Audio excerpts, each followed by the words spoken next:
বরিশালের রাতের নগরীও মোটামুটি কিন্তু দিনের মতো ঠান্ডা রয়েছে। কোথাও কোনো অপ্রীতিকর ঘটনার খবর পাওয়া যায়নি। শান্তিপূর্ণভাবে যানবাহন চলছে, জনসাধারণের চলাচলও স্বাভাবিক রয়েছে।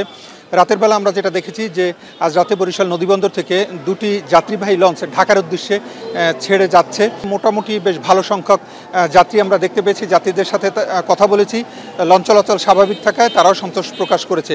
বরিশাল নদীবন্দর থেকে সকাল থেকেই কিন্তু স্থানীয় এবং অভ্যন্তরীণ রুটের যে লঞ্চগুলো সেগুলোর চলাচল স্বাভাবিক ছিল। এছাড়া আজ ভোর থেকেই কিন্তু বরিশালের বাস টার্মিনাল থেকে স্থানীয় এবং দূরপাল্লা রুটের সীমিত আকারে যানবাহন চলাচল করেছে।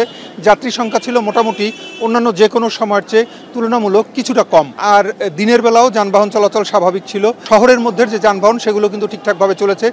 দোকানপাট, ব্যবসা প্রতিষ্ঠান সব কিছু খুলেছে এবং অফিস আদালতেও কিন্তু মোটামুটি লোকজনের ভালো উপস্থিতি আমরা দেখেছি।